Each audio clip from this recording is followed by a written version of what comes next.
Hello, everyone, and welcome. This is Roy Evans of the Jericho Broadcast Networks, and I am here with Mr. Darren Reed, who is the Senior Vice President of Stride Professional Development. Darren, how you doing today? I'm doing well, Roy. Glad to be here. All right, well, thanks. So let's start off by telling the folks a little bit about what Stride Professional Development is. Yeah, absolutely. Stride is the nation's leading provider of online education in the K through 12 space. We were formerly known as K-12 Inc. and are over 2 decades in the space of providing free virtual online education across the nation to students, no matter where they are. We've since changed our name to Stride because we've expanded beyond the K-12 space, though that's still very much what we do as a priority. What we've also done with the Stride Professional Development Center is we've leveraged some of our expertise over the past 2+ decades of supporting schools and students and educators, teachers, principals, and we are trying to innovate, the way professional development happens for educators, and that we're doing that through the Stride Professional Development Center. Gone are the days where it's face-to-face only PD. It's episodic professional development. It's professional development that's not necessarily relevant to what teachers and educators need right away.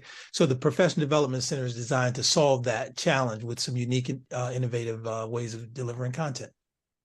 All right, man. Well, listen, we are super excited here at the network to be engaged with you all and helping to provide this opportunity for teachers all across the country, and especially those teachers that are coming from our HBCU backgrounds, because we know that education was always one of the stalwarts of most HBCUs in this country. They all had teaching programs, and that's what a lot of them were founded for. So Darren, let's talk a little bit about those special programs that you guys have for the teacher. Yeah, absolutely. And I think, Roy, you hit on the very important point. Right now in our country, we're facing probably one of the greatest challenges, of our teaching corps that we have in many, many years. And that's around this teacher shortage. A lot of teachers are exiting the profession. Just based on tenure, they're retiring and moving on, and then you have, our existing teachers who are being taxed and stressed, particularly post-COVID with, increasing demands, challenges that they're facing in the classroom, and a host of other issues that they struggle with. And we need good teachers, and we need to support the teachers that we have. So the two things that we're doing is that we know first-year teachers, among all teachers, are among the first to leave the profession within the first 5 years. I think they do at a 44% rate, which is just scary to think that folks are, graduated, want to go in the classroom and make a difference, but, feel like they need to leave within the first 5 years because it's so challenging. So we want to support them. Obviously, as a new teacher, your school that you work where you work your first year, the district where you work, there will be some professional development support to assist you. But we want to go a step further. We want to help every teacher in the country get off to a strong start to their first year and have some stick-to-itiveness, to help them get through that first year. So we're offering a year free access to the Stride Professional Development Center. It's a ever-growing online database of courses that will help them in a variety of different ways. Classroom management, targeted instruction, and a host of other things. And the content will continuously grow. Again, it's just another resource that allows them to sharpen their practice, to feel like they're supported, because the research says that teachers are leaving in large part because they don't feel like they get enough professional support. So we really hope that helps new teachers. So again, this is for any new teacher who just graduated in the country. All you have to do is go to our site and sign on using the Teachers Win discount at checkout. Also, we have another campaign where during Teacher Appreciation Week, we gifted all teachers in the country, no matter where you are, 6 months free Professional Development Center access. But we're doing a special thing through our partnership with the BCSN and our HBCU graduates, and also the schools that you work with. We want any teacher in the country who through our partnership gets access to the Professional Development Center, and they get 6 months free using the BCSN 23 passcode at checkout. Again, our goal is to support and get as many teachers on the site feeling supported, to really help them succeed and have some success, not only for them, but obviously for our kids and the communities they serve. So most definitely.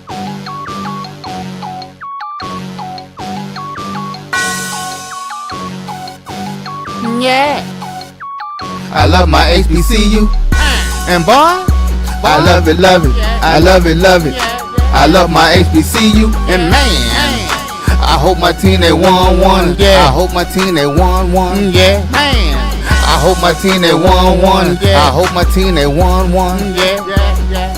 I tune into the HBCU Sports Lab to see if my team won or lost. If they lost, I'm quiet as a mouse. But if they won, Team Tab, I'ma do the dab, yeah. Dr. Cavil, he know what he be talking about. Mike and Charles, they know what they be talking about. They compress the analytic data with the hip hop. If you know them like I know them, they gon' tell you if your team, if they won or lost, and who the ball, who the ball. So listen to Professor, yes sir, and pay attention. This is Dr. Cavil inside the HBCU Sports Lab. It's good to have you on here, Charles Bishop. How you doing today? Doing well, Doc. Got out to vote, and that is got that done a little earlier today. So if you have not done so, especially if you are still in the Central Time Zone, make sure you get out to vote. Man, great call. Great call. Appropriate as always, as well as I got up early in the morning traveling last week. I couldn't do early voting. Obviously, that didn't shorten the period here in Texas, as you see around the South. So you don't have as many options as you used to. But y'all know about this as much as I do. It's part of the game that some want to play. And it's not really a game, which is the sad part about it. But with that being said, I got my tail up this morning and was able to get in there, check those boxes, and be a part of what I see as somewhat of a solution. But with that being said, let me invite our other guest in, Stephen Gates, who's been a workhorse today, and he'll be able to share some of that. But how you doing, Mr. Gates? I'm doing great, Doc. I was able to get in and vote as well here in North Carolina. Not a lot, a little municipal stuff going on, but I went ahead and made my voice heard, so got to do that. Yeah, great point. That's a lot of what was going on in my area. Fort Bend, in that area is more state constitutional stuff we had to vote on. Which is all over the state, obviously, and then some municipality type of things, including a bond potentially for some high school, which certainly would like to work. I know all don't necessarily believe in it as well. If it's not their money, they don't want to necessarily share it. But a lot of discussion, while we are very knowledgeable and we certainly could do a great job on the politics side, we can get in that discussion. But our viewers here come in to listen to us talk about HBCU football. We're going to do just that after I welcome everybody appropriately. Welcome to episode 455 of Inside the HBCU Sports Lab radio show and podcast, the show that's covering the sporting HBCU diaspora, all things HBCU sports, for institutions large and small, from the NEIA to the NCAA. We share insights and information on HBCU sports culture, HBCU athletic aesthetics to facilitate the I found this on the web for He Said Insights and Information. Check it out. In the business of HBCU sports. I'm your host, Dr. Kenyatta Cavil, along with my co-host, Mike Washington, Charles Bishop. Mike Washington is out on assignment. Literally, he's legitimately out on assignment. He's flying to Brazil. I don't know how he gets these type of business opportunities, but he's my brother. He's promised he would take me on a trip. So as long as he continues with that promise, we're going to treat him real nice, Charles. We're going to treat him real nice. No doubt about it. I'm down for the Brazil trip. We're filming from our home studios in San Diego, 638 studios with the Texas Radio Hall of Famer, Ralph Cooper, in a beautiful home from Texas Southern University from Houston, Texas. With that being said, I think I've just about recovered from Prairie View's homecoming. You saw as we did the show on Sunday, we pushed through it, gave you that entertainment, but you probably saw a little bit of that. Is the appropriate word hangover? I don't know, because I don't. Well, never mind. Maybe we'll just keep that on the show. With that being said, let's get into it before we get ourselves in trouble here, gentlemen. Charles, what's the news of the day that you want to share? Yeah, let's start off with the other football. Let's talk a little bit about soccer. As Grambling State, they defeated Jackson State 2-1 to claim the SWAC soccer title for the first time since 2006. The Grambling State women's soccer team punched its ticket to the NCAA Division I women's soccer tournament with a 2-1 victory over the number 2 seed Jackson State. this past Sunday at Prairie View Soccer Complex. Grambling, who made its 5th trip to the SWAC title game in 6 years, broke his championship drought with the win. The victory also extended Grambling's unbeaten streak to 14 games, which is a program record. Grambling defeated Jackson State on the strength of 2 first-half goals by Corey Banks and SWAC women's soccer tournament MVP Sophia Lazizidis. Lazizidis' performance capped off a remarkable SWAC tournament that saw her score 4 goals. So kudos and hats off to the Grambling women's soccer team for the huge win this past weekend. A lot of things going on in the Prairie View this past weekend. Not only did you have a homecoming game, but you had a SWAC soccer tournament. Man, good stuff. Shout out to Grambling. And shout out to Charles. He put in that work during the same week when I was enjoying myself a little bit. At least for the first couple of days, I was work. I was in New Orleans. I came back. He drifted off a little bit. They gave him a day off. And next thing I know, he does the show. He's pouting, talking about he has to get over work. We get outside. The buses ain't even showed up yet. This man is prompt. This man don't play. And much like Stephen Gaither, they just workaholics. But I like it. Young people, they put in the work. But that being said, let me go to you, Stephen Gaither. I seen you were bright up early in the morning, in the middle of everything. You know, yesterday it was Savannah State. Shout out to the SIAC. This morning it was Winston-Salem State University. Shout out to the CIAA with Shannon Sharp and Stephen A. Smith. Man, they showed out. It looked good on TV. It showed out. And I heard you were there. I saw some of the outtakes of that. But with that being said, I heard you got some big news to share with the world that you already put out there. But let's get it on the show. Yeah, Doc. Well, you know, it was definitely a great day at Winston-Salem State. It's always a great day to be a Ram, but the entire sports world got a chance to see it. And so, you know, first take was there. Shannon Sharp, Molly was large and in charge, and Stephen A. was there as well. So it was a great day. They had an announcement to make. I kind of heard it at the Virginia Union game a couple of days before, but, you know, they pretty much all but said HBCU game, they don't break the news. So I said, okay, I won't this time. But it was Virginia Union and Winston. They got real nervous. You know, they know me over there. So just a little. So Virginia Union and Winston-Salem State University will be taking their talents to the NBA All-Star Weekend and playing in that HBCU Classic. It's a big-time game for both schools and the CIAA. The HBCU Classic, I believe the first one took place 2 years ago, 2021, on MEAC matchup, Morgan State and Howard University.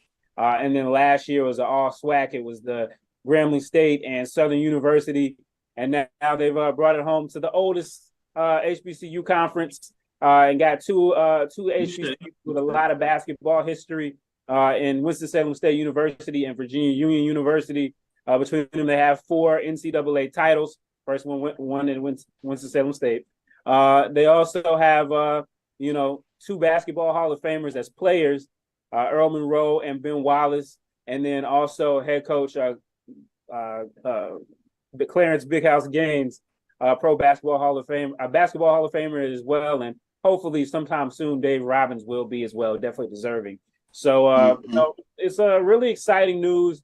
2 programs that are not only storied histories, but they've really been doing well recently. Both teams won 20 plus games. They met up in the CIAA semifinals for a really tight game, a memorable game. Virginia Union had kind of been like the Detroit Pistons to the Bulls, bullying the Rams. They were able to get the win in the semifinals and go on to the championship. But both teams are really strong. 20 plus wins for each team. Both teams made the NCAA Division II playoffs last year, and they'll be looking to do the same as well. So really excited. I joke, but Winston-Salem State is a basketball school, and Virginia Union definitely a great basketball school, although they're doing really well in football as well right now, and the other schools not. But it's really exciting. It should be a great stage for what has historically and recently been a great matchup. Now that's doing a news plug. All those little nuggets in there. You sound like Charles throwing in some of these nuggets and historical factors. I'm trying to get like that. I'm trying to get like that. Yeah, I see why you highly favored in terms of your professionalism. You say, I'm I'm a professional, highly qualified. That's right. One of the best in the business. Yes, sir. Charles, with that, let's get in here and get some of these Football Weekly news out here, if you would. Yeah, no doubt about it. Let's take a look at the SWAC Weekly Football Honors. The SWAC is named Alcorn State's Aaron Allen, Keenan Leachman, and Noah Keanu, along with Bethune-Cookman's Tick Boyd, as his SWAC Football Players of the Week for their impressive performances during games played this past weekend. Let's take a look at those performances. Offensive Player of the Week was Aaron Allen. He went 19 of 30, 263 yards with 3 touchdowns during Alcorn's win. Huge win, 44-21 over Southern. He paced the Braves offensively while completing 66.2% of his pass attempts. On the defensive side of the ball, it is Keenan Leachman. He registered 3 tackles along with 2 interceptions, highlighted by a 95-yard interception return for a score during Alcorn's 44-21 win over Southern. He also contributed a fumble and returned it 27 yards for a touchdown in the first half of that game. Specialist of the week was Noah Keanu. He went 3 of 3 on his field goal attempts and 5 of 5 on his extra point attempts during Alcorn's 44-21 win over Southern. Kicked a 37-yard field goal midway through the fourth quarter to help seal the win for Alcorn State. The newcomer week is Tick Boyd from Bethune-Cookman. He led all Bethune-Cookman receivers as the Wildcats defeated Mississippi Valley State this past week. Caught 4 passes for 76 yards and a pair of touchdowns, becoming only the second Wildcat this season with multiple touchdowns in a game. So those are your SWAC Players of the Week. Good stuff. Good stuff. Let's get over here to the MEAC as they announced their Players of the Week. South Carolina State Jawan Howell was named MEAC Player of the Week presented by Coca-Cola. North Carolina Central's Cole Jones earned Defensive Player of the Week honors, while Morgan State's Todd Smith was named Rookie of the Week. South Carolina State's Nike Tasty, I believe it is, and North Carolina Central Adrian Alivo received Offensive Lineman and Specialist of the Week accolades respectively. Howell, running back 6'2", 215, freshman, recorded a career high 283 rushing yards on 27 carries with 3 touchdowns in a 27-24 win over Howard. He was truly amazing. The true freshman had rushed for 100 yards or more in 4 straight games for the Bulldogs this season. Jones, the defensive back, 5'10", 195-pound junior, recorded 8 tackles, 5 solos, forced a fumble, and collected an interception, or as Mike would say, in a portrait in a pear tree, or is that Charles Bishop line, to help North Carolina Central's victory of Norfolk State. Smith, the quarterback, 6'2", 190-pound freshman, threw 2 touchdowns to lead Morgan State to a 24-17 win over Delaware State. In his first career start, Smith completed 6 of 17 passes for 131 yards with 2 touchdowns, including 66 yards on the ground. Tace, offensive lineman, 6'2", 295 pounds, graded out at 95% on all blocking assignments as he anchored the Bulldogs' offensive line that accounted for 457 yards of total offense, including 438 yards on the ground. Amazing. He also counted for 6 pancake blocks. I'm sure you were doing some pancake blocks. You having somebody rush for total team for 438, including your freshman player of the week with 283. Alivo, the kicker, 5'10", 195-pound senior, contributed 8 points to Eagles' 38-24 win over Norfolk State. He registered 5 points after attempts and 1 field goal in the team's win. Before we get into it, I'd be remiss if I didn't shout out Coastal Athletic Association Football Offensive Player of the Week. That's Coastal Athletic, formerly known as the Colonial CAA.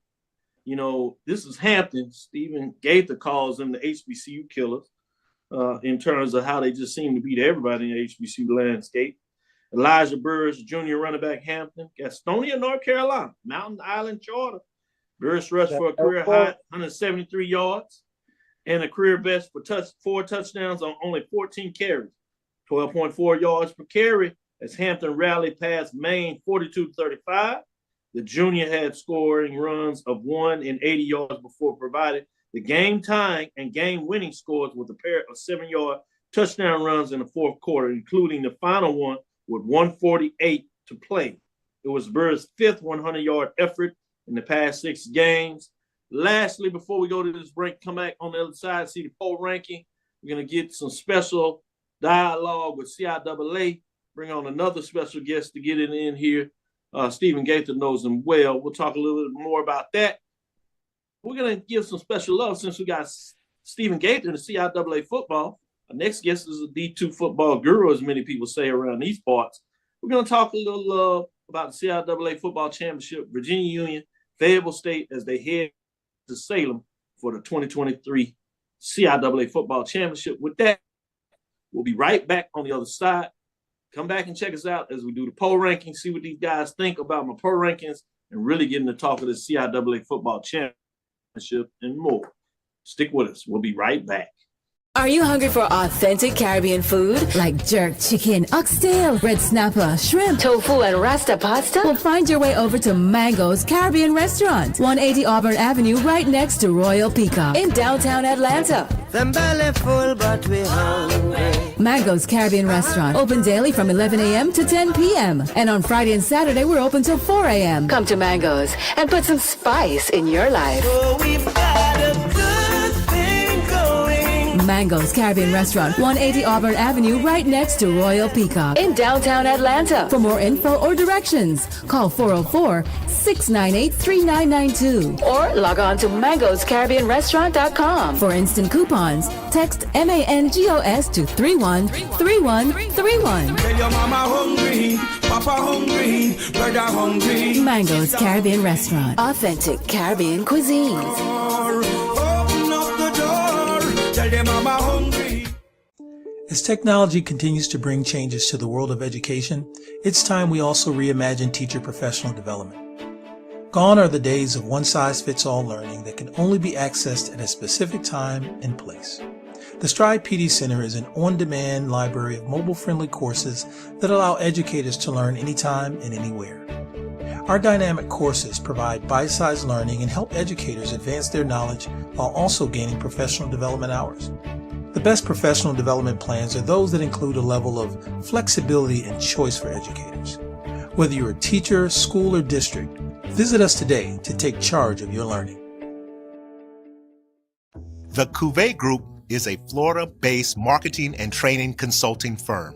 We help businesses communicate to their target audience and engage them in conversation. We also help to expand their audiences, which will ultimately result in growth for those organizations.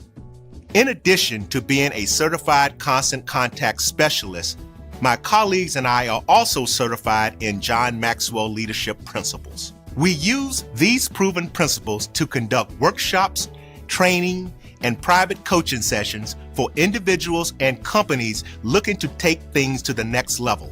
Contact us to schedule a free consultation. Issues today, don't delay, call Cavil. Compress the analytic data with this hip hop. If you know them like I know them, they gon' tell you if your team, if they wanna loud, and who the ball. So listen to Professor, yes sir, and pay attention, cause he gon' teach a lesson. This is Dr. Ville inside the HBCU Sports Lab. Obviously, we're coming back with Charles Bishop. Man, I'm changing your name, Charles. Calling you Chris. I don't know how that happened. Stephen Gaither. I guess it's because we have Chris Ferguson in here, d2football.com. Obviously, you can catch him on Twitter at d2ferg. Again, of d2football.com. They have a special segment with Kendrick. They've been doing it. I don't know if you really follow D2 football, but if you do, particularly HBCU, with Stephen Gaither, all the other things he has on his plate with HBCU Game Day, they stream a show weekly that talks about D2 HBCU football. So make sure you check that out as they're getting it on there. On Thursday, I told you we'll do the same similar type of thing. We'll do it at the SIAC as we bring in Kendrick, the specialist of the SIAC. So we'll have everybody, when they do a show and drop it, we're going to give them some additional love for all the hard work they've done all year, because this is the week that they get to shine. You have the CIAA football championship, you got the SIAC football championship. So I thought no better time to make sure that we do what we say we do on HBCU Sports Lab. Make sure we cover it like none other. So welcome to the show, Chris. Appreciate it. Happy to be Hope here. I did you proud. Anything I left off, anything you want to add? I know you cover all D2. Make sure people understand that. You're a specialist in terms of HBCU, but you do it all. They say you the hardest working man in the business on Saturday when it comes to finding out information on the D2 level. I just try to entertain. That's all I do. Good stuff. Good stuff. But let's get into our poll ranking. This is where we drop this week's top 7, as we call it, mid-major level poll rankings, top 7. It's week number 10, so things are slowing down. We're getting into it and shaping up. So I don't know if there's a lot of controversy, but you're welcome to give your insight and give your thoughts in terms of my top 7, the way I see the world. People vote. I have a computer ranking system, but this is Doctorsville's HBCU mid-major division football, top 7 football poll ranking. Now, I do want to say this. I don't want to make you nervous or anything like that. I've been doing this for 20 years. So I try to have a little street cred. We'll see what it does. Dropping out this week as there were a lot of chaos and carnage. New term, I guess they got was SAC-ish or whatever, SIAC-ish. Fort Valley State Wildcats drop off after a tough loss, 7-3, 6-2. Allen Yellow Jackets drop off. I think people expected that, but maybe not like the way they got beat up. The Yellow Jackets dropped 7-3, 5-3. Miles Golden Bears fell off as well, 7-3 and 6-2, the way they got beat. But receiving vote, still those Miles Golden Bears were 7-3, 6-2, 121 points. Allen Yellow Jackets were still in the receiving votes, essentially in the top 10, 7-3, 5-3, 116 points. And those Tuskegee Golden Tigers also in the mix of 7-3, 6-2, 104. Because of Miles, Tuskegee missed out on their chance to play for SIAC championship. Well, Albany State said, hey, we can do one better. They dropped one on Fort Valley State and said, we don't want you playing for the SIAC championship either. With that being said, guess who jumps in the top 7? Because of their victory, they find themselves at number 7, Albany State Golden Rams. Up and down this season, but of late, they caught fire. Big wins of late. So they find their way in the top 7 at 6-4, 6-2, 129 points, not ranked, which means the SIAC will be a top 7 matchup of HBCU programs. We'll see if that even matters. At number 6, Florida Memorial Lions. They are the guests of all in terms of NIA programs. They're the only one to be able to find their way in the top 7. For the longest, it was Langston. Florida Memorial says there's a new fan in town at the NIA level, and they like to play with the D2 HBCU programs in the mid-major. They get it in number 6, 6-3 overall, 5-1, 138 points, not ranked. They have a big matchup this weekend with a top 6 national NIA program. We'll see if they can get it done. If they do, they'll end up maybe getting a share of that Sun Conference. Should be interesting to follow. At number 5, Johnson C. Smith Golden Bulls out of that South Division of the CIAA. So I really get to see what these individual fine gentlemen think about this move. Obviously, one of the surprises of the year in a lot of ways, especially in terms of what they finished up with. Golden Bulls got it done, 7-3, 6-2, 140 points. They were not ranked, so they jumped in the top 7.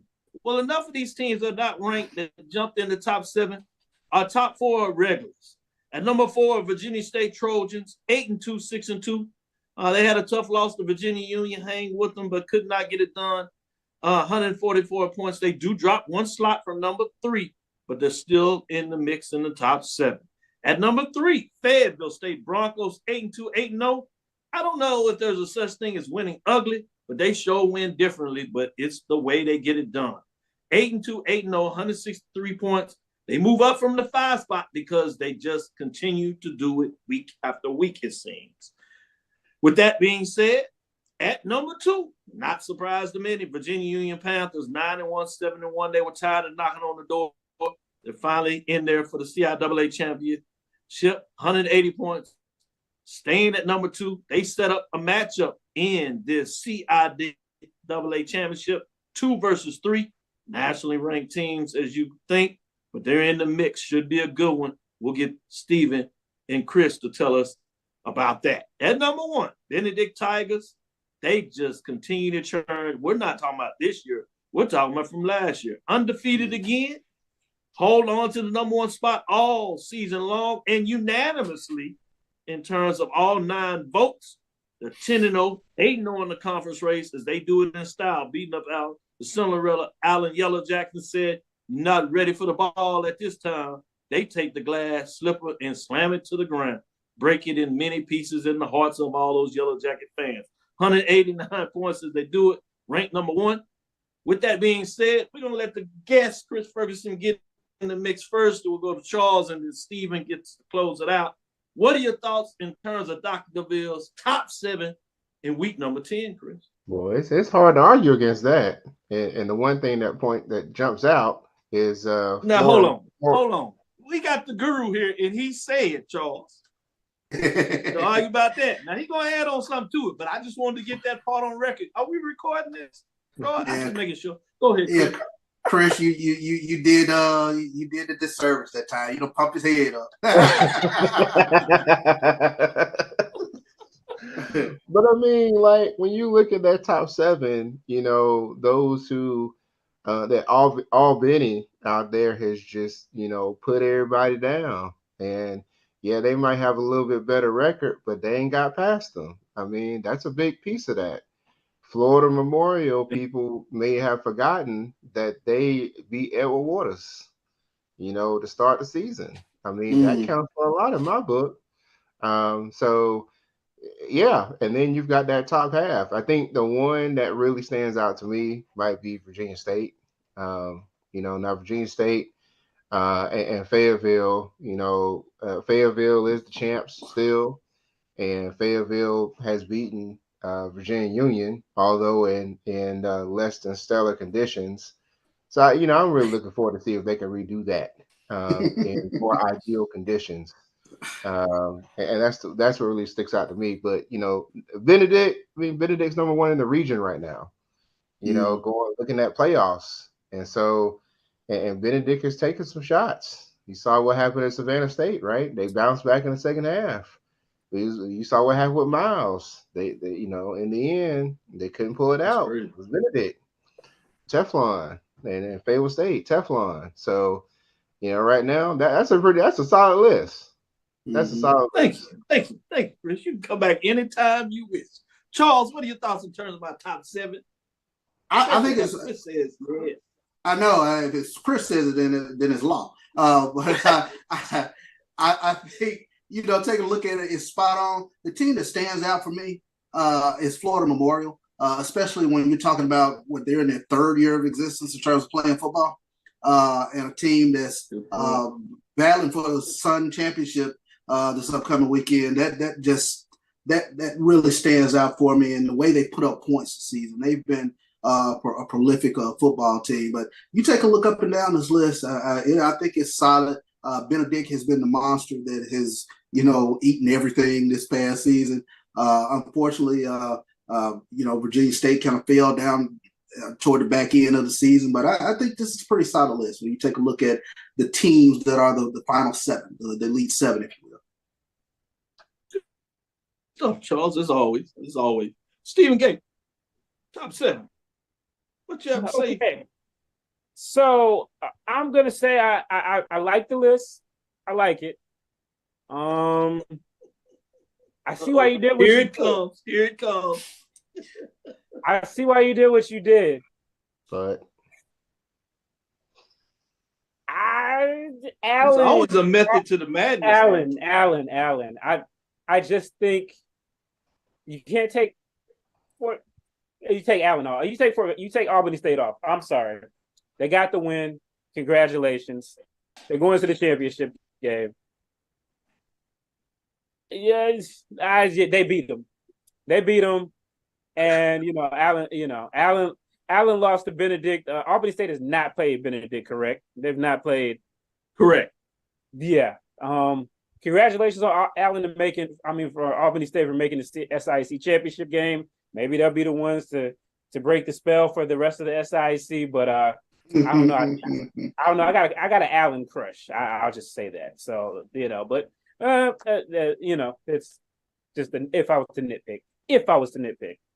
I certainly understand. I think you make a good argument. They are number 9, which means they are top 10. It happens. Sometimes you get selective with the top 7. It's like that. Muscle in, muscle out. Sometimes it's what have you done for me lately? Which is not fair with the world, but it is the world with that being said.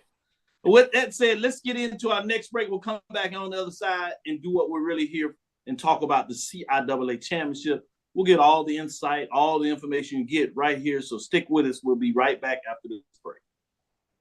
It's never too early to plant the seed, to share the tradition, and instill a sense of pride in your HBCU with your little ones. HBCU Pride and Joy Children's Boutique helps you share your school spirit with a wide selection of adorable kids apparel and accessories officially licensed from your favorite HBCU. Visit hbcupridejoy.com and follow us on all social media at HBCU Pride Joy on Facebook and Twitter. You see, Head & Shoulders has Scalp Shield technology, protects against flakes even between washes. It's never not working. Kind of like us. We're never not working. Number 15? That's my rub. Ooh, nice. Never not working. Never, ever, never, ever not working. Welcome everybody to Juneau, Alaska. I don't like this one. Me neither. Let's get out of here.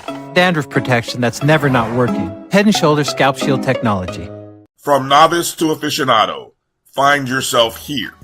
High quality cigars plus personal customer service. Slow Burn is Waco's only mobile cigar lounge, featuring a meticulous, curated collection of premium cigars.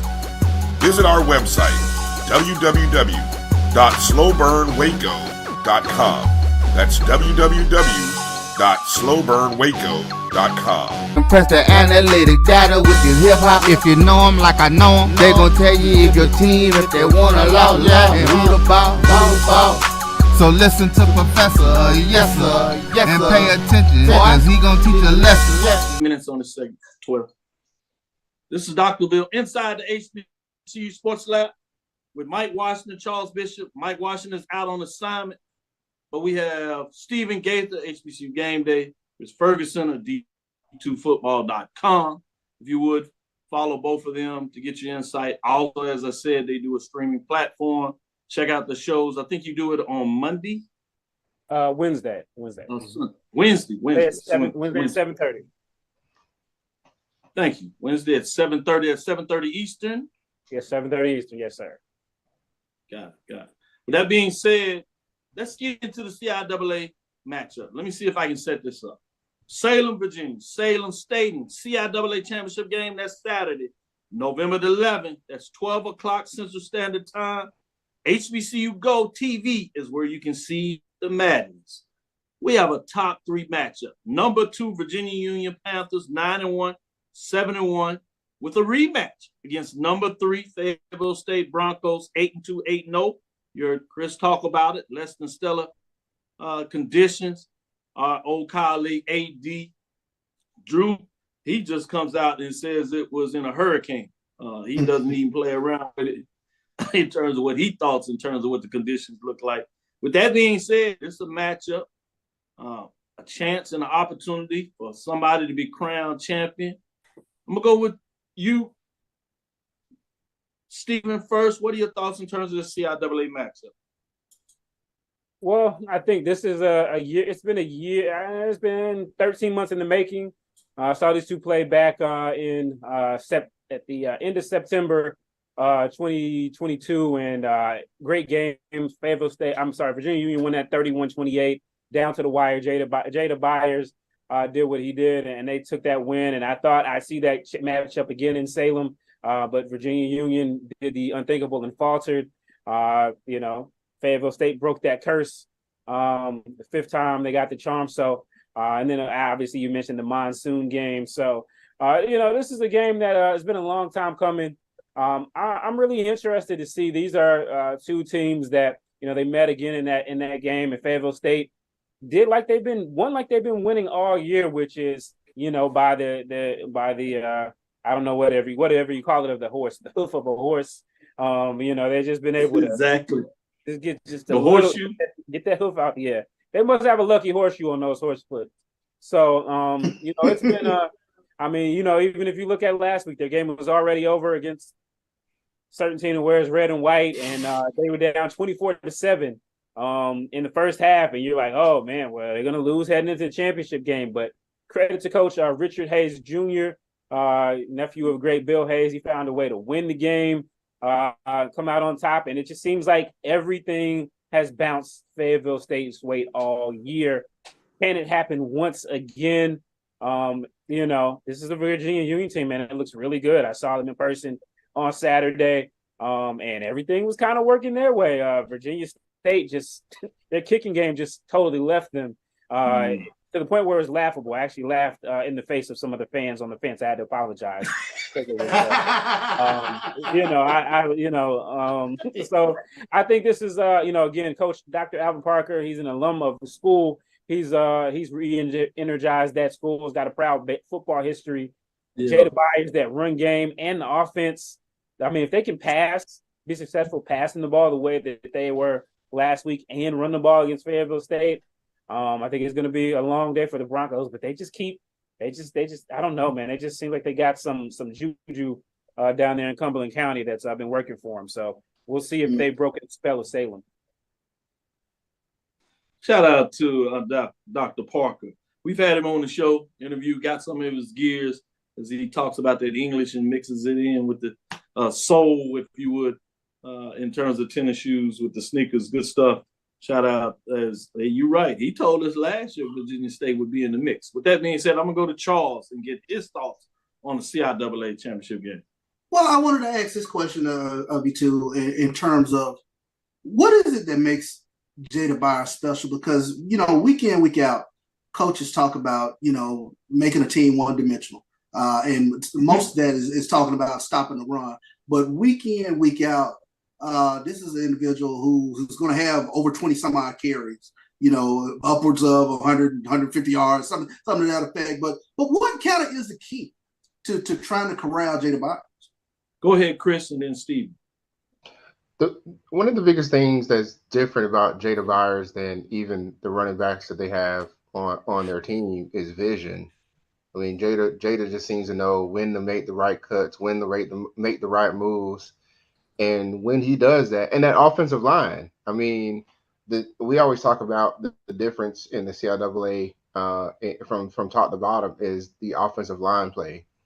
And when you have a running back that has a solid offensive line like Virginia Union does and can make the right cuts and the right reads, I mean, it just gets ugly for the other team. The other two running backs, like Curtis Allen, he's built like a wide receiver, quite honestly. He's like 6'2", playing running back, and he's just more of a true power back. And they use him in those short yard situations, like getting close to the goal line.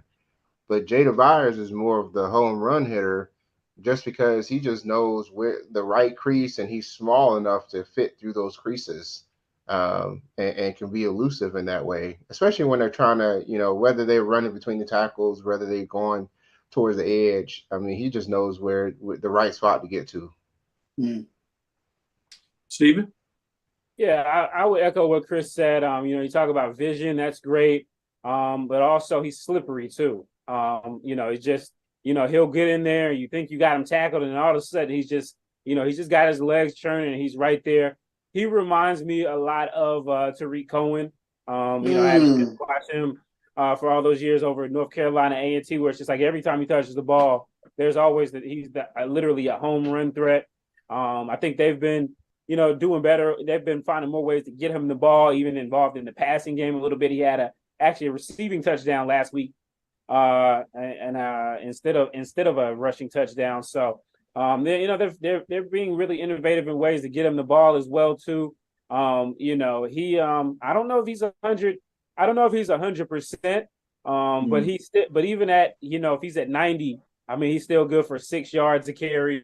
And he just doesn't get tired. So he's 6 yards a carry. He's a fun guy to watch for sure. Let me ask this question, and it seems as though we've talked about. It seems like every other team in this top 7, except for Fayetteville State. Is it safe to say that they quietly just got it done week in, week out? Stephen, go ahead, and then Chris. Yeah, I mean, I would say so. I mean, everybody, and I know we would hear about them every year. We guys talk about them being the bridesmaids, and that's what they were first to Virginia, to Virginia State and for Bowie State for all those years. Last year they had a Chowan team that they were able to get the win, but a lot of people, even in early season, were saying that you were thinking that Virginia Union won. I think everybody assumed that Virginia Union was the best team, and they just slipped up, and Fayetteville State was able to get in there. So I know those guys are going to come in, with the chip on their shoulder, even as they are. And they haven't always made it look pretty. At times it's been downright ugly, but they've found ways to win all year. And I feel like they feel confident coming into this game that they can figure out a way to do it again. Sure. Chris? Fayetteville and quiet, I don't know about that, because Fayetteville has been, if you went into the dictionary and looked for the word drama, that's where you will find a picture of that white that horse Bronco mascot.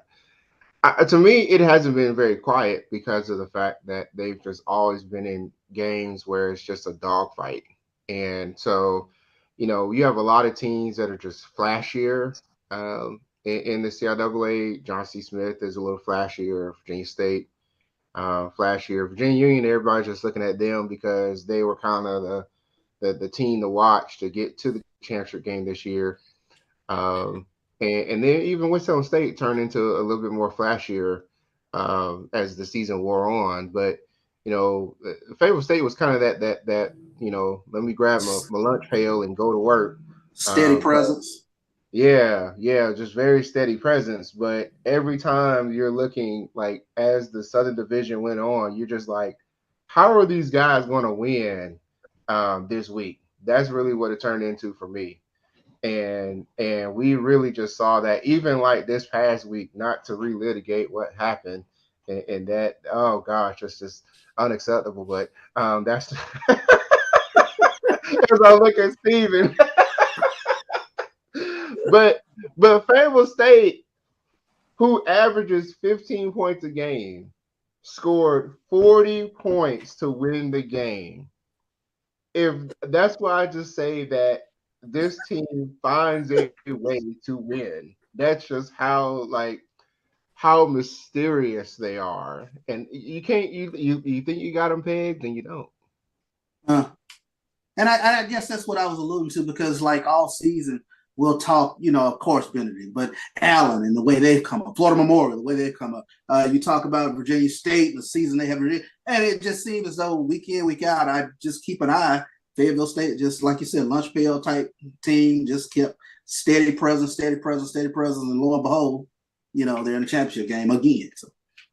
Yep, no doubt. I mean, that's the thing is that a true challenger hasn't emerged just yet.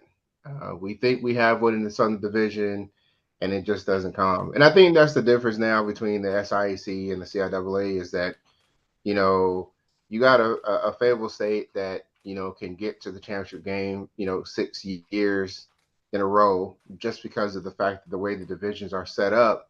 But many people felt like this past weekend was really, truly the de facto championship game. And it's felt like that for some time, even after last year's win for Fayetteville State in the championship game.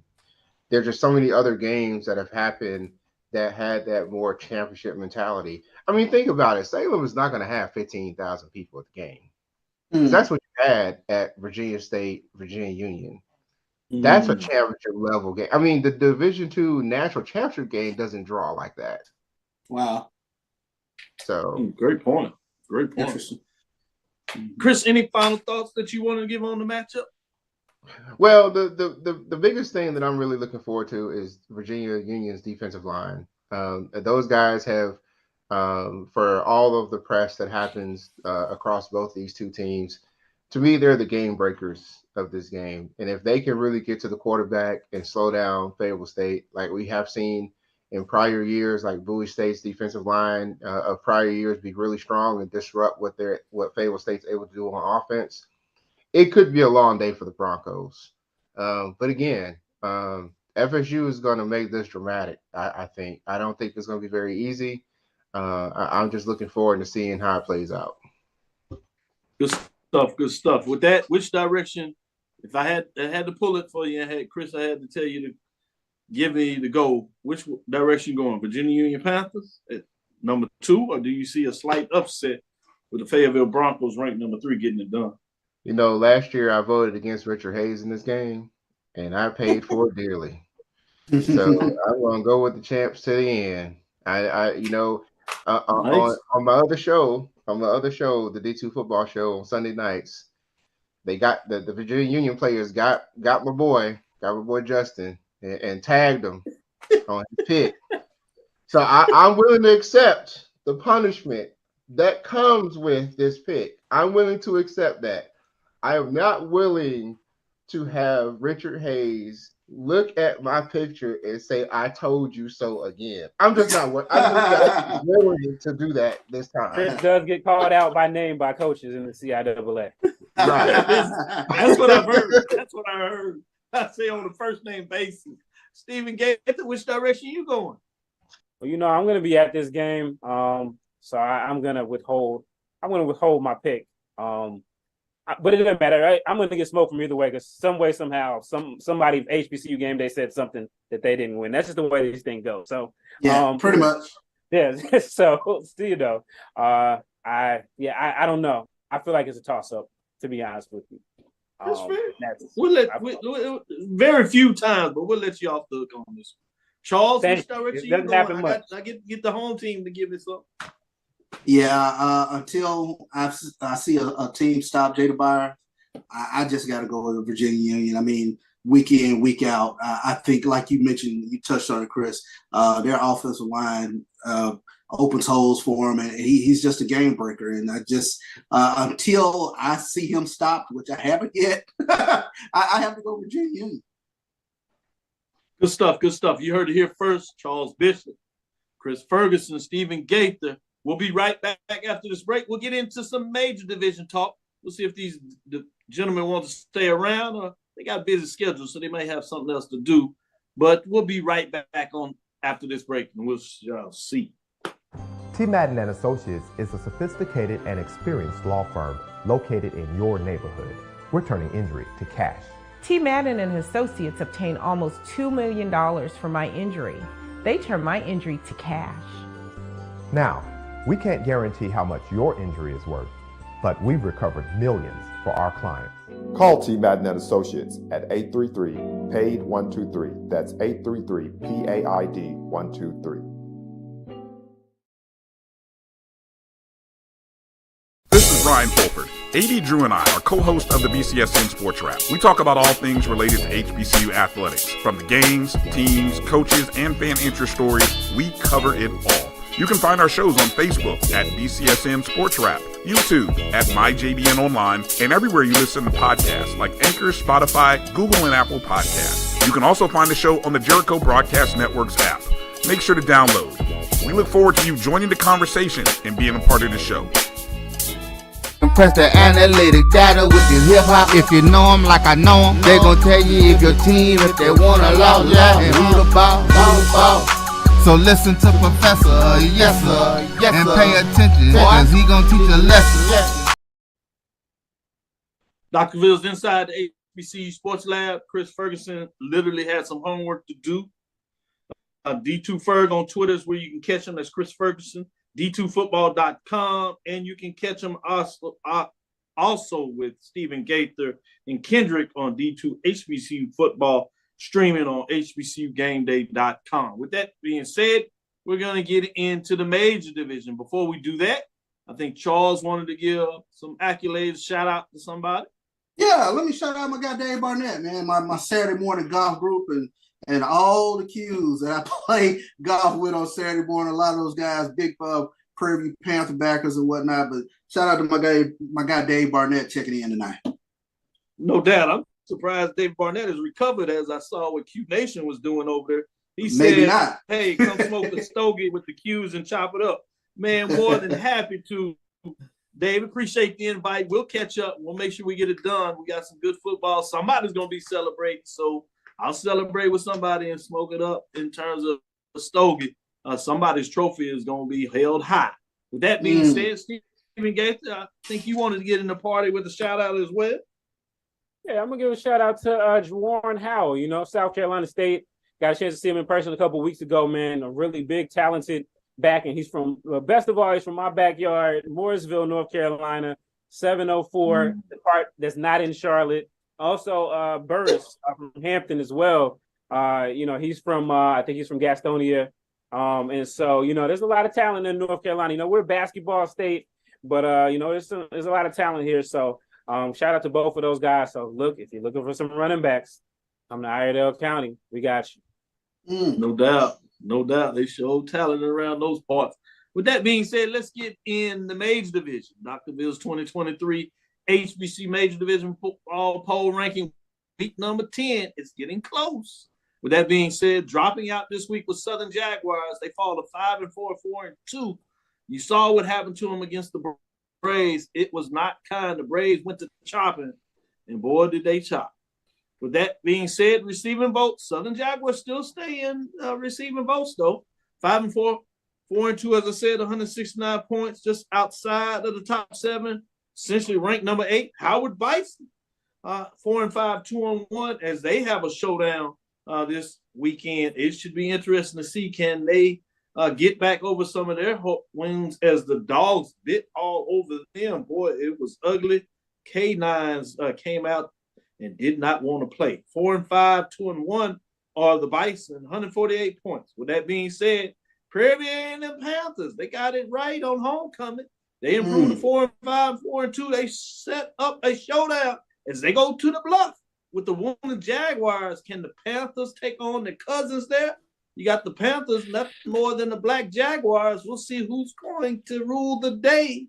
A lot of motion in that game. Obviously, more importantly, one of those teams wants to stay in the race because this is essentially an elimination game. We'll see what that means. With that being said, let's get into the stellar top 7. At number 7, Hampton Pirates. Man, they won a big game, 5-4, 3-3 in the Coastal Athletic Association Colonial.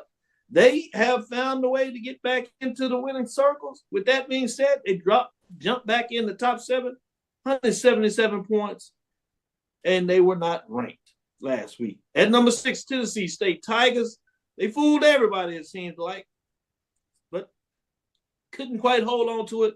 As they go on the road, they fall 6-3, 2-2, and 178 points. They fall 3 spots after getting beat by 14. It was tied 21-21 before it kind of got away from them. Left a lot on the line if you have the Tigers. Costly penalties, things of that nature seem to be their undoing. At number 5, Alabama State Hornets, 5-3. Man, some people were ready to run somebody out of there in Montgomery. Well, that might have changed. They improved to 5-3, 4-2, and they are one of the hottest teams out there, 191 points. They move up a spot as they continue to win. They get it done against Grambling in the Classic over there. Port City is what they call it. They just keep stinging folks. At number 4, Alcorn State Braves, 6-3.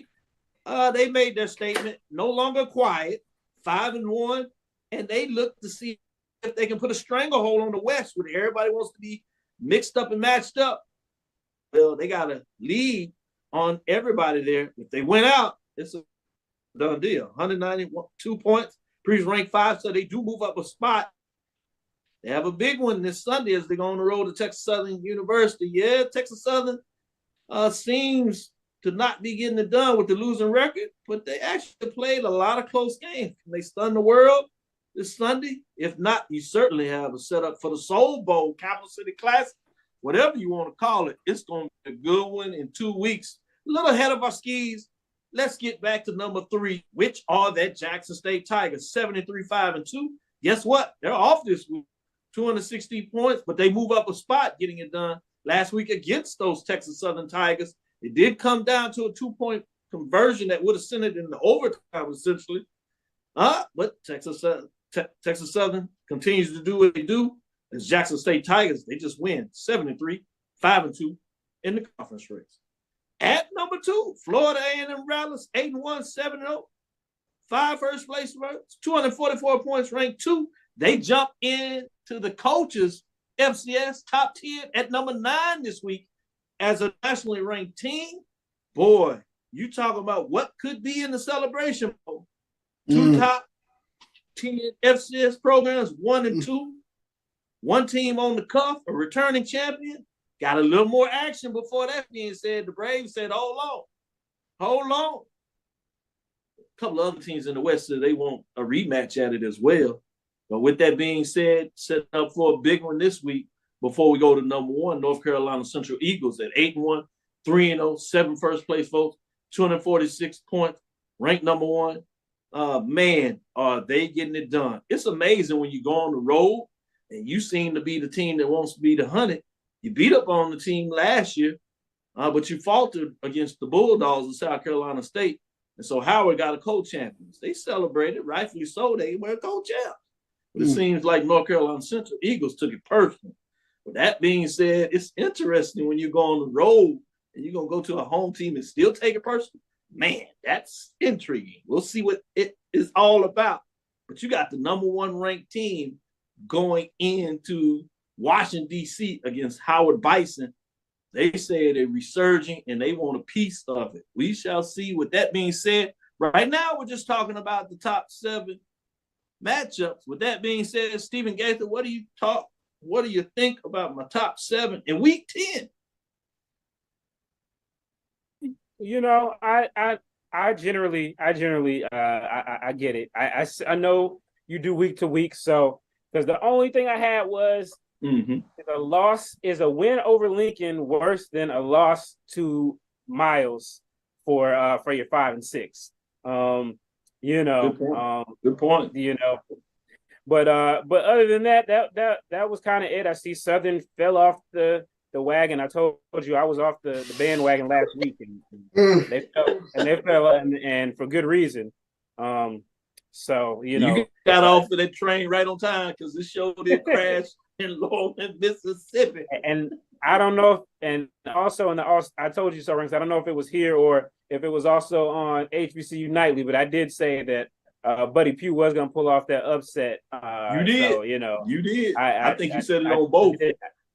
I thought Howard was going to Howard. So sorry, Erica. I saw you on Saturday.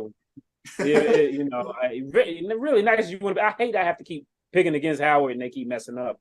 But I will see. I haven't made up my mind yet about this week. Hey, but it seems like you're right. So sometimes you got to err on the right side and the wrong side. We'll see if they can finally prove you wrong. With that being said, Charles, what do you think in the top 7?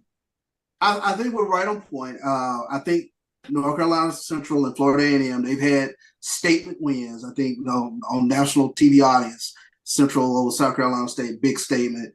I'm questioning I just don't think there's a MEAC team out there that can take them down. I mean, they're going to be the favorite going the rest of the way. FAMU, we joked about it Sunday, but Tallahassee Convention Visitors Bureau is about to make a lot of money because they sold it up this past weekend. You got to come to Bragg to try to get the SWAC championship and pry it out of the Rattlers' hands. To me, they haven't lost it very often, particularly. Right, exactly. No 2 teams are hotter in the SWAC right now than Alcorn and Alabama State. I wish I could have seen this version of Alabama State take on FAMU. But when you take a look at it, their number 1 defense in the SWAC, they're only giving up 16.5 points a game. They got the SWAC's version of Megatron and Keyshawn Johnson. I mean, he is a guy week in, week out. He's going to make catches, a spectacular catch. And then, again, we joked about it this past Sunday, but Brave Nation, are y'all tired of firing Fred in there? I mean, year in, year out, he's going to have you right in the mix. But y'all steady going to get shown. So, all right, whatever. Yeah. But again, they've taken over first place in the Wacky Swag West. This is going to be an interesting matchup this weekend when they take on Texas Southern because Texas Southern, as Jackson State will attest to it, they still got a lot of fight in them. And they have one of the better linebackers, I think, in the SWAC. Another huge weekend for Jacob Williams in terms of 12 tackles and things of that nature. So, and then they got the best running back in the SWAC in Ladarius Owens. So it's going to be a dog fight. I was going to go there. Yeah, so Alcorn needs to be prepped and ready to fight for 4 quarters against this tough Texas Southern team. So, it's kind of wild how things are kind of shaking out. Jackson State is going to have a say in the SWAC West battle with the Soul Bowl. So that's going to be fun. Yeah, it's wild. If Southern wins it this weekend, essentially with a win by Alcorn, they can sew it up. Prairie View gets it done, then they're going to have a key matchup against those Hornets at home that you talking about. You talking about, yeah, they couldn't do it against Valley last year. Now you're going to have to face a Hornet team. Now, a couple of years ago, they went on the road to their credit and got it done against the Hornets in terms of a tough matchup. Boy, it's still going to find a way, it seems, to go down the stretch, but we shall see week to week as this poll rankings. We'll see what it looks like at the top with this matchups. But we have a chance right now, the way things could sneak out in terms of what people see as 1 and 2, what the FCS national rankings are from the coaches. You got 1 versus 2. 7 versus 9 in the national poll as North Carolina Central has moved up to number 7. Boy, would that be some storylines for HBCU game day and Stephen Gaither to get their hands on. With that, we'll take our last break, come back on the other side, and give you an update on a couple of major division matchups, and then we'll call it a show. Stickers will be right back after this last break. When it comes to professional learning, teachers deserve better. From the leader in online learning, Stride brings you the Stride Professional Development Center, an on-demand library of mobile-friendly courses that gives teachers choice and flexibility, allowing them to learn anytime and anywhere. Our dynamic courses provide bite-sized learning and help educators advance their knowledge while also gaining professional development hours. It's time you take charge of your learning. Visit us today to get started.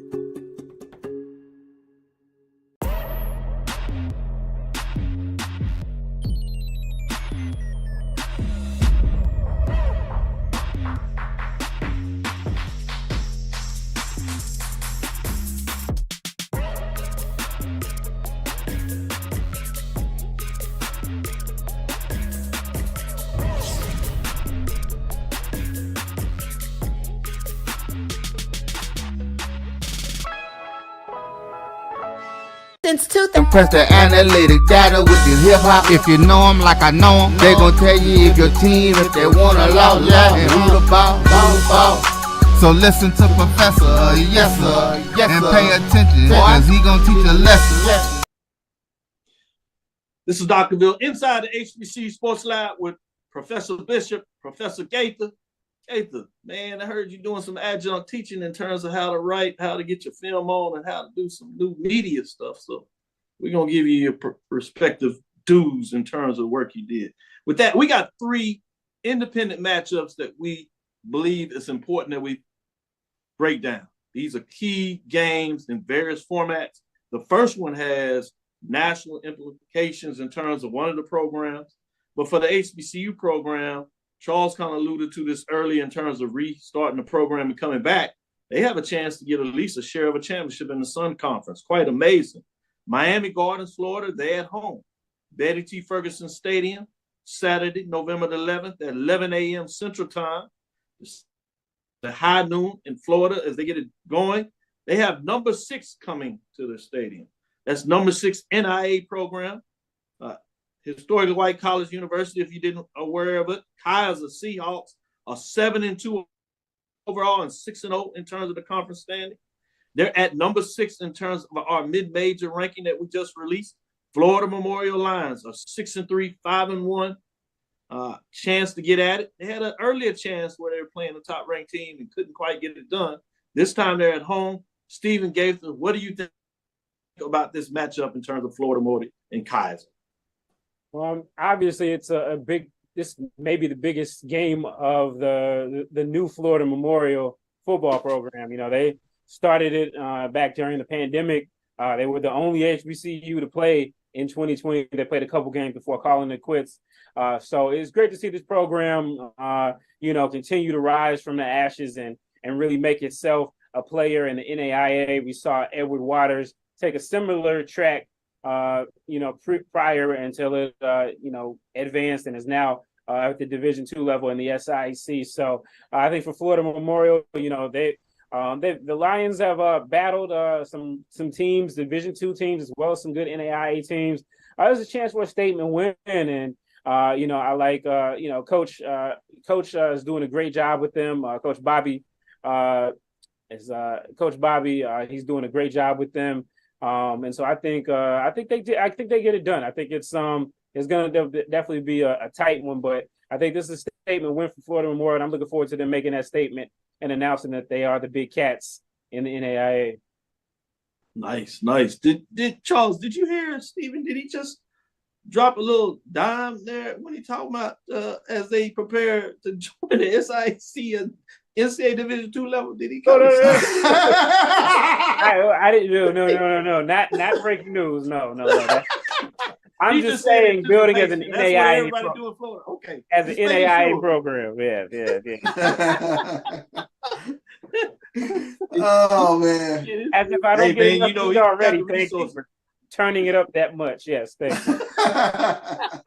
Hey, I'm just saying. Charles, what do you think about this matchup, Florida Memorial?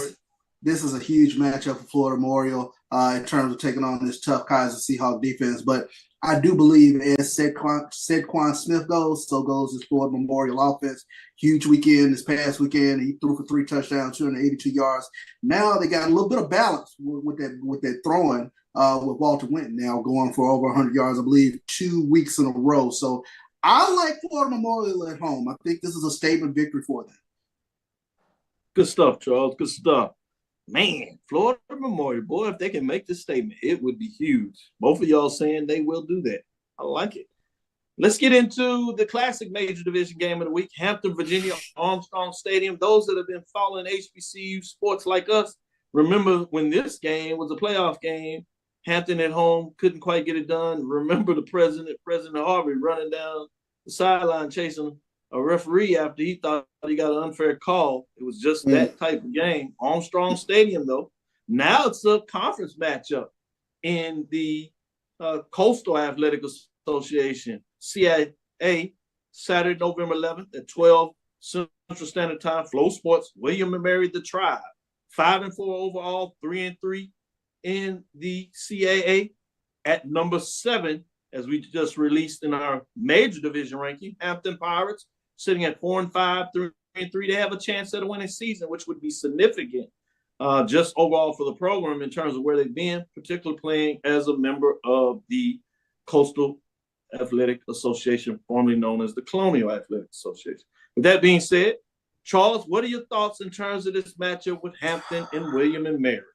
You know, when Hampton is playing really good football, the defense is normally making a play or two sitting out there.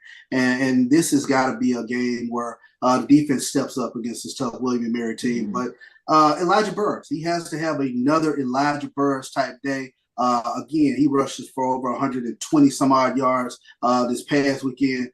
If Hampton's defense shows up in this game, I could see Hampton squeaking this one out in a tight one late over William and Mary. Good stuff. Wow. Should be interesting to watch this one. Unfortunately, it's on Flow Sports, so you have to pay your fees. But we understand it. It's about capitalism in this country. Yeah, find a way to get it done. With that being said, Tribe versus the Pirates. You've seen this for years as well. Obviously, not in your backyard, but in your general area. What are your thoughts on this matchup, Stephen? I think this is a chance, for Hampton to, again, show that they've taken that next step as a program. You talk about from them being in a playoff position a couple decades back now. So they had their struggles, changing the conferences and all of that, but they're sitting at 5-4 with a winning season right in their sights. Coach Prunty and his team have built their program slowly. And they've got those great running backs. William and Mary came in to the season as defending CAA co-champs, but they lost their defensive coordinator, who's now at North Carolina A&T, and they have taken some stumbles, and so they are definitely not infallible.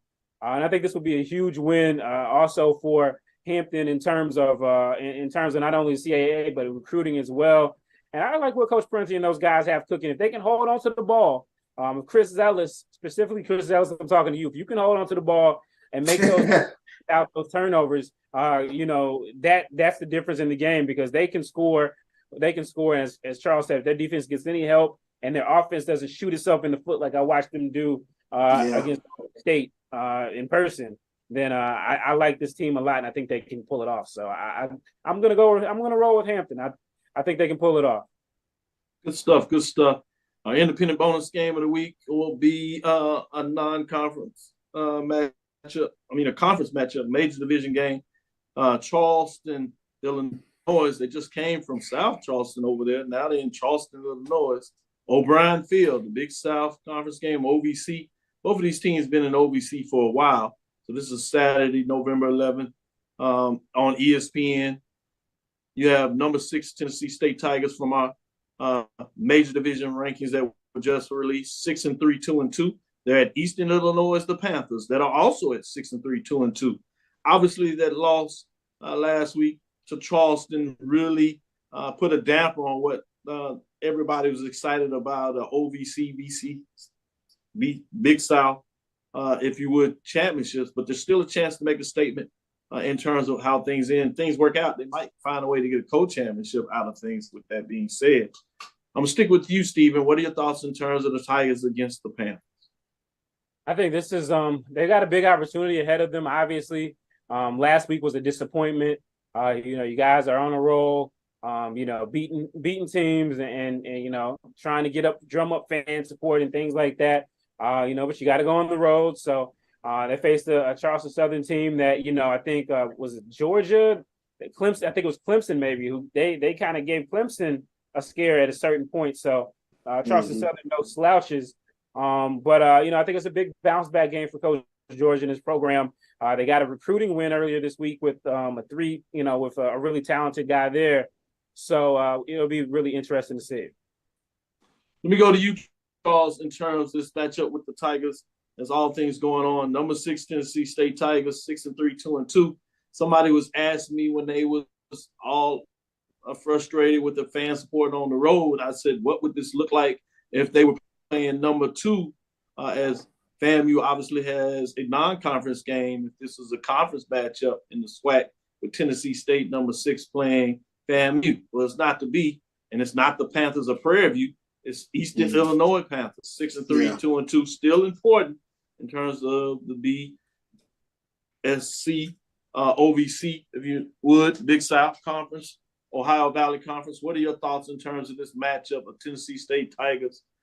Can they continue to move forward and take the next step and close out the season in a strong affair? Yeah, huge letdown last week in terms of Tennessee State losing to Charleston Southern. But you get to bounce back if the defense comes back this week. That was a bit of a surprise, them giving up 35 points to Charleston Southern last week. And I believe Tennessee State has had the Big South OVC Player of the Week on the defensive side of the ball at least 4 or 5 weeks. So they're very strong on the defensive side of the ball. Draylen Ellis, he's got to step up big in this game for Tennessee State to get the win. So tall order, but Tennessee State, if they get back to what they do best, which is running the football, very, very physical up front, and playing some lights out defense, they can get in there, sneak in, and get the W. No doubt. With that being said, Brandon King said TSU has got to have this game. And when D. Moore, Tennessee State pulls it out on the road. Normally pick Tigers over Panthers, Jaguars, but I'm picking HBCU Tigers over PW Panthers. I like it. Good stuff. With that being said, last thing, Stephen Gath, I know you get out of here, but I did be remiss if I didn't give you a chance to give your insights on the SIAC championship game. Most people think it's Benedict all the way. Are you in the same way? Yes. Keep it simple. Keep it simple. With that being said, thank you for listening to Inside the HBCU Sports Lab. Make sure you share our podcast with your friends and colleagues. I am Dr. Kenyatta, the Dean of HBCU Sports, coming from inside the lab in the College of HBCU Sports with Mike Washington, Charles Bishop. Again, we want to thank you for listening, Dr. Liz, inside the HBCU Sports Lab. Hope you enjoyed Stephen Gaither joining us, as well as Chris Ferguson. Make sure you catch up with them, Dr. Bills, inside the HBCU Sports Lab with Mike Washington, Charles Bishop, every Tuesday and Thursday, 6 o'clock Central Standard Time, Sunday at 9 a.m. Stick with us. Follow me, Dr. Kenyatta Cavil, on Twitter, Facebook, and Instagram. That's DrKenyattacavil. Inside the HBCU Sports Lab 1 on Twitter, Facebook, and YouTube. It's Inside the HBCU Sports Lab. Dream big. Continue to move forward. We will talk with you soon. Charles? Of course. Stephen? Lecture. Dismissed.